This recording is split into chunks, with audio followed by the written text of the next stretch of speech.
Welcome, Rich Belga!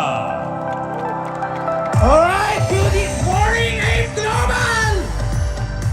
Nakikita po ba ako? Pagpasensyahan nyo na po, ganito po ako pag kinakabahan, nangingitim. Yan, so una-una, magpapasalamat po ako sa creator na patuloy binibigay ng lakas sa akin, wisdom para magawa yung negosyo. Pangalawa, thank you so much po sa buong Alliance in Motion Global. Thank you so much po. Sobrang binago nyo po yung buhay ko. And thank you so much po sa buong bumuo ng AIM Global, Board of Directors, Dr. Ed Cabantog, Sir John, Sir Francis, and Ma'am Connie Cabantog. And thank you so much din po sa lahat ng BP and Trainings team, Sir Jorgen, Sir Arnel, Sir June, Sir Miko, Sir Adrian, and sa lahat ng management. Thank you so much kay Ma'am Donna. And yan, thank you so much din po sa lahat ng aking uplines na patuloy na nag-guide at nagtuturo sa akin from the start na umpisa ako sa negosyo until now. Patuloy pa rin ginaguide nila ako. Thank you so much kay Mentor Zaro. Na-meet ko siya 2012. Ang sabi niya sa akin, Darrell, 3 to 5 years lang na sipag at positibo, ibang-iba na buhay mo. And guys, 3 years pa lang na-experience ko na siya. And thank you so much din sa aking upline, Prof. Lincoln Iguaras na until now, diba, kasama ko, ginaguide ako, brother ko sa negosyo. And sa tao na guide sa akin, ito yung tao na tipong pag-quit na ako sa negosyo, siya yung nag-motivate sa akin. Thank you so much, Prof. Ekong Jacob. And sa mga Hall of Famer, Ap Joseph, Ap Mylen, Ap Carlo na naging inspirasyon ko po simula na nag-join ako sa business. And sa aking pong community, magsigaw po dyan, Zaro Community! Thank you so much sa pag-guide po sa akin, sa buong community, sa pag-welcome sa akin sa community. And syempre sa aking community, thank you so much, Sovereign Community! I love you mga bro! And thank you so much sa lahat ng aking elite score leader na patuloy na naniniwala at nagtitiwala sa akin at sumasama sa akin. Maraming salamat. And syempre, maraming salamat sa aking pamilya na patuloy na sumusuporta sa akin. And thank you so much sa nanay, tatay ko. Alam ko nandiyan ka. Thank you so much po. I love you. And ayan po, from Bicol po ako. Okay, ang bahay po namin malapit sa Mayon. Kaya wag po kayo magtaka bakit ang itim ko. Nung sumabog po, tinamaraw ng laba. Okay? And right now po, naka-base po ako sa Laguna. Pero before pa ako nag-Laguna, madami pa ako naging work experience sa Bicol. Okay? So na-experience ko po sa Bicol maging kargador. Naghahakot po ng graba, simento, troso para kumita ng pera. And na-experience ko din po maging construction worker. Na-experience ko din po maging pedicab driver. And sino po dito gusto nagta-travel tapos madaming pera? Na-experience ko din po yan maging konduktor. So kung mapapansin niyo po yung mga trabaho pinanggalingan ko, mga mahirap pong trabaho. Kaya nung pumasok po ako sa networking, napakadali na sa akin ang networking. Bakit? Sanay po ako sa mahirap na trabaho. Sabi nga, kung hindi ka po ipinanganak ng mayaman, wala kang karapatan magreklamong mahirap. And 2012, pumunta po ako ng Laguna para magtrabaho. Akala ko pa nagtrabaho ka, gagad ang buhay mo. Nga lang, 4 years pa akong nagtrabaho. Sa 4 years ko pagtatrabaho, wala pa akong naipon. Meron naman payslip, uniform, eye-bag, saka sama ng loob.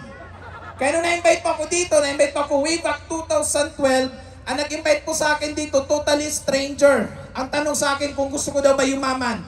Kayo, pag tinanong, gusto nyo ba yumaman? Yan din po yung sagot ko. Nga lang, nung pinakita sa akin negosyo, kailangan daw ng puhunan. Doon ko po na-realize na ang laki pala ng problema ko financial. Bakit? 4 years ako nag-empleyado doon. Sabi ko, bakit wala naman akong ipon?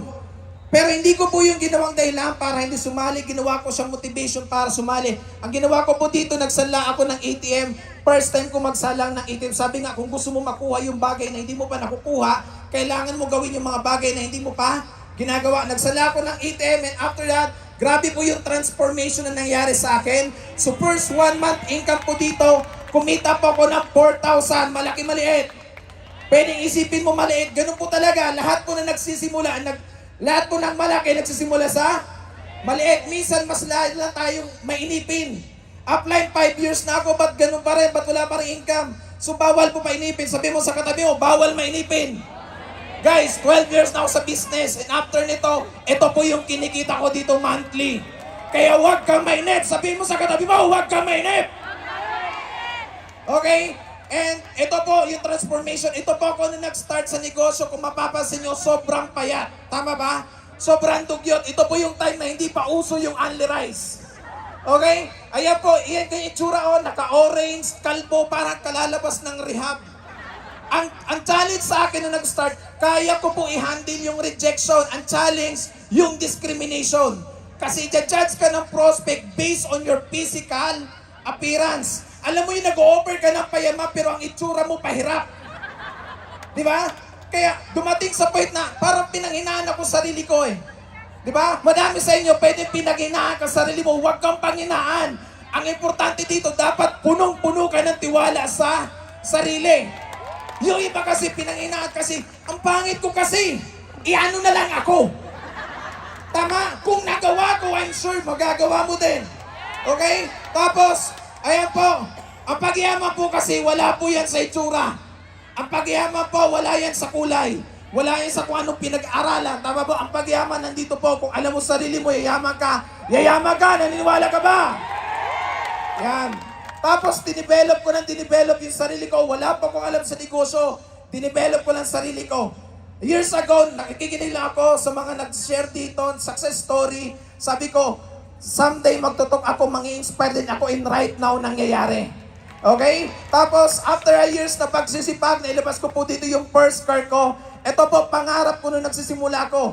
Gabi-gabi bago ako matulog, ini-imagine ko sarili ko na sabi ko, uuwi ako ng probinsya, may dala akong sasakyan, na-imagine ko yung tsura ng nanay ko, nakikita niya ako, and lahat po yun nag-manifest. Okay? And sobrang na-enjoy po yung buhay. Why? So, travel po ako ng travel. Kaya kung wag ko po kayo magtaka bakit ang itim ko. Sa loob po ng isang buwan, siguro mga 2 times, 3 times ako nagta-travel. So halos naikot ko na po ang Luzon, Visayas, Mindanao, kaka-travel. Then na-experience ko din po mag-North Luzon, Lopan, Laguna, to San Fernando, Vigan, Lawag, Aparis, Tugigaraw, Baler. 6 days travel po yan. Nag-expenses ko dyan 48,000. But within 6 days, kumita po ko ng 210,000. Sobrang sarap po mag-in global. Diba? Bakit? Ito po yung mga pwedeng mangyari sa'yo. Ito yung mga pwedeng ma-experience mo. Kaya kailangan mo sipagan. Sabihin mo sa katabi mo, sipagan mo. Sipagan mo. Bakit? Ang ganda ng buhay na nag-aantay sa'yo dito. Tama ba? Yan. Lahat po, grabe po talaga. Sobrang thankful ako sa upline ko. Bakit? In-influensya niya po ako ng ganyan. Ito po sa El Nido, Palawan. Yung iba nagpapalawan nga lang, Palawan Pawn Shop. Ako po, El Nido, Palawan. Ayan, so sobrang enjoy po. Kaya sa mga nagsisimula, magsipag ka ng magsipag. Bakit ka tatamarin kung alam mo a years from now, pwede kayo maman? Bakit ka tatamarin kung alam mo a years from now, pwede mabago buhay mo? Tama ba? So sipagan mo. Bawal tamad. Sabi nga, ang tamad, magugutom, masipag, yayaman. Ayan, Batanes, isa po sa pinakamagandang lugar sa Pilipinas. Sobrang ganda po dyan. Ayan po, more on travel po talaga ginagawa ko, Cebu. Ayan, tapos ito po, family. Dumating po ako sa point na nag-start halos, hindi pa ako umuwi ng probinsya. Bakit? Ang focus ko lang muna po, magpayaman. Kung umalis ka ng probinsya, mahirap. Huwag ka papayag, babalik ka ng probinsya, mahirap pa rin. Okay? Tapos ito, nag-payback up ko sa family ko. Travel ng parents. Okay, ito po yung pinakamasarap na experience. Pinag-travel ko yung parents ko sa Boracay. Noong una po ayaw nila. Pero dumating sa point na convince ko po sila. So, alam mo yung sobrang grateful sila. Ito lang siguro bitawan ko nung sumakay ng eroplano ng tatay ko. Sabi ng tatay ko, Da, thank you so much. Kung hindi dahil sa'yo, hindi ko ma-experience sumakay ng eroplano. Kaya sipagan mo. Bakit? May nanay, tatay kang umaasa sa'yo. May nanay, tatay kang nag-aantay ng success mo. Sipagan mo. Nagigets po ba? Ayan po. So more on travel po namin. Ayan. So sobrang ganda po niyan. Tapos ito, ibang level po. Di ba pag naipasakay mo yung nanay, tatay mo, nag-drive ng first car mo, ibang level po yung kaya panggigilan mo, pagsipagan mo. Then nakapag-travel din po ako international. So tinanggap lang po doon. Ito sa Hong Kong. Nung first time ko po mag-Hong Kong, nag-ano po ako, na-hold ako sa immigration. Hindi po sila maniwala na Pilipino ako. 30 minutes po ako na-hold sa immigration, buti po pinapasok. So ngayon po, siguro naka 9 times na po ako nag-Hong Kong. Nakapunta na rin po ng Macau together with leaders. So sobrang sarap po. Kaya ito yung buhay na mag-aantay sa'yo. Vietnam, Thailand, last month lang nag-Singapore po ako. Ayan, gusto niyo po na ganyan? Okay? So, YOLO, you only live once. Di ba? Minsan lang tayo mamuhay. I-enjoy mo ng enjoy yung buhay mo. Madami din pa akong struggles na pinagdaanan pero baliwala po sa akin. Bakit? Ini-enjoy ko po yung negosyo. Rejection, discrimination, baliwala po yan kasi ini-enjoy lang. Sabi mo sa katabi mo, enjoy mo lang. Okay? Tapos yung lifestyle po, unti-unti. Dati po, yan, nag-gold. Sobrang sarap po niyan. Di ba? Tapos ito po, taray ko. Okay? Si Chino po yan. First meet up po namin, 2012. Okay, yan po yung time na yan. Ordinary distributor ako. Tapos second meet up namin, 2017. Pareho po kami top 500 ng AIM Global. Tapos buong pamilya po namin ginagawa negosyo. Family business. Okay? So kung mapapansin nyo, baka malito po kayo dyan kung asan ako. Okay, hanapin nyo na lang po. Okay, nung bata pa po ako, hindi ko ma-appreciate yung kulay ko. Dumating nga po sa point na marang kini-question ko sarili ko, sabi ko, bakit ang itim ko? Pero ngayon nag-in global ako, sobrang na-appreciate ko kung ano kulay ko, kung ano ako. Ang importante, dapat love mo sarili mo, tanggap mo kung sino ka. Okay? Yung pagiging maitim ko, asset ko po sa negosyo. Okay? Tapos may mga leaders po ako na, eto po, unti-unti din po na bago buhay, nagkaroon ng sasakyan. Dati po sila mga OFW, mga estudyante, tapos na-awardan din po ako as Millionaire Circle. Guys, nung nag-aaral ako, hindi ko maging magawang proud sa akin yung magulang ko. Bakit? Hindi pa ako magaling sa school. Nung nag-aaral ako, ang award ko lang most punctual. Kasi ang bahay namin malayo sa school, kaya kailangan ko subaybay sa first trip. Pero dito po sa AIM Global, na-awardan po ako as Millionaire Circle. Okay, ito po yung mga brother ko sa negosyo. Tapos, yan, part din po ako ng top 20 ng AIM1. And part din po ako ng Global Ambassador Prime. Okay, tapos itong mga leaders ko, mga top 50 din po sila. Tapos mga OFW na nag-for good. Alam mo yung dati sa online mo lang nakausap, pero ngayon nababago buhay. And patuloy na nagsisipag. Bakit? Ang daming leaders na nagtitiwala. So lagi pa ako bumababa ng Hong Kong, ng Singapore, para i-train yung leader ko. Kasi pinangawakan ko po yung sinabi ko sa kanila na tutulungan at tuturuan ko sila gawin yung negosyo. And ayan po mga leaders ko, mga full-time leaders ko po sa Laguna. So meron kong almost 200 plus na full-timers na naniwala sa akin na dating tambay, dating walang trabaho, pero ngayon unti-unti kumikita ng pera. And ito po, third car ko. Di ba, 2017 naglabas ng sasakyan yung upline ko, sobrang inspire ako. Sabi ko, 2018 maglalabas ako niyan. Ngayon, pagdating ng 2018, wala pa rin. Sabi ko, 2019, bibilin ko yan. Pagdating ng 2019, wala pa rin. Minsan ganun pala, kahit anong desire mo sa isang bagay, pag hindi mo pa deserve, hindi pa ibibigay sa'yo. Nagsipag ako na nagsipag, and pag 2020, nabili ko po yan, third car ko, mas malaki po sasakyan. Okay, kaya sobrang sarap magsipag. And ayan po, nagsisipag ka kasi may mas malaking goal sa buhay. So simple lang naman. Bakit ko sineryoso na yung negosyo? Wala pa akong ibang nakitang opportunity na pwede kong gawin para yumaman. Ang dami pong opportunity na pwede natin gawin. Nga lang ang tanong, pwede ka ba? Sa Pilipinas, ano yung mga opportunity pwede mo gawin? Pwede ka mag-artista. Malaki ba sweldo ng artista? Nga lang ang tanong, pwede ka ba? At sa artista, ang kailangan dyan, meron kang pleasing personality. Ako meron lang pleasing. Tama? O ano pa ibang mong option para yumaman? Pwede ka mag-boksingero. Manny Pacquiao, mayaman. Tama ba? Nga lang, bago yan yumaman, milyon suntok tumama sa kanya. Tama? Pwede ka maging singer. Malaki ba sweldo ng singer? Nga lang baka ang boses mo pang CR lang. So ano iba pang option para yumaman? Pwede ka mag-NBA player, mag-PB player. Pwede, tama ba? Malaki ba sweldo? Nga lang ang tanong, pwede ka ba?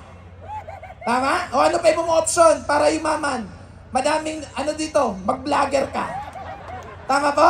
And totoo po, madami nagiging successful na vlogger. Sobrang inspire ako sa kanya. Pero kung mapapansin nyo po, diba, hindi lang po sila sa pag-vlogging. Pag kumita sila ng malaking pera sa vlogging, nagninegosyo pa rin sila. And, ayan, so ano pa ibang option? Pwede ka mag-OFW. Nga lang, pwede ka kumita. Nga lang, malayo ka sa pamilya. So simple lang, bakit ko siya ginawa? Sabi ko nga kanina, wala na akong ibang nakitang opportunity na pwede ko gawin para yumaman, kundi ito lang, AIM Global. Kung wala kang profession, wala ka nang babaligan, itodo mo to, ihato mo to. Bakit? Sabi nga, simple lang, wala sa itsura ang pagyaman. Yun lang po, maraming salamat. Happy Business Day! Iba! Iba! Iba! you, Huwag thank niyo you. palakpak para kay Rich Belga! Grabe. Pangalan pa lang, rich na.